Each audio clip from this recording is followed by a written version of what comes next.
Welcome to the ACEVEDO video store. Today we're going to review Citizen Kane from 1941, directed by Orson Welles for its 80th anniversary. This film by many has been considered as the greatest film ever made.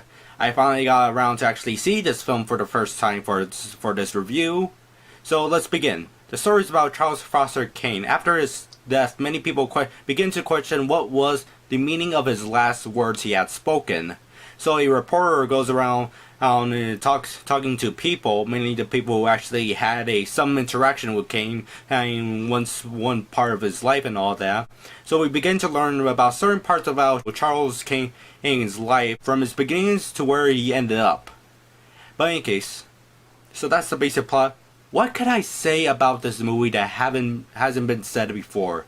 This movie is great.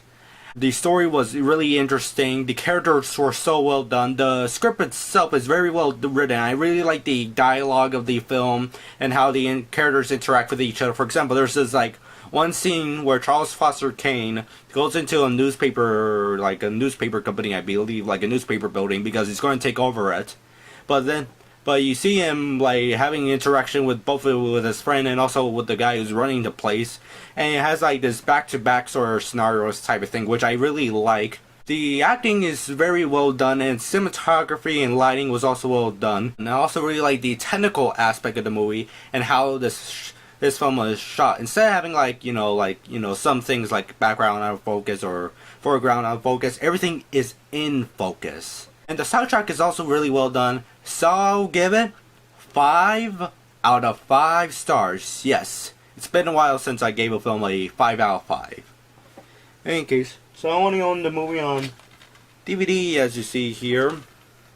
I was planning to get the Blu-ray, but when I went to my favorite movie store, I had to get this. I was like, yeah, I got a review. I'm not going to wait for a week on Amazon. In any case, the DVD seems to have pretty good bonus features from what I could see. I only watched one of them, which is where basically Roger Ebert is talking about this film itself. There's separate audio commentaries by Roger Ebert and Peter Godwich, interviews with 2 of the actors, opening world premiere of Citizen Kane, some still photography with commentary by Roger Ebert. Yeah, that was the one I saw. In any case. And here's the DVD itself. It's like a red color, as you could tell. I really actually like this DVD. Probably have to get the Blu-ray. There is I think a collector's edition. I think it's the 75th anniversary collector's edition on Blu-ray. But I believe it's out of print, because I tried to actually find it, and the only one I could find is on Amazon, where it has the PAL version. Actually, fun fact about Citizen Kane. Citizen Kane also has the crown jewel and claimed to be the first movie to be on the Criterion Collection. Yes, when the Criterion Collection started off of, making Laserdisc, or spine number 1 was Citizen Kane. So overall, the movie is great. I highly suggest to get the Blu-ray release. If you find a collector's edition, I suggest to pick that up.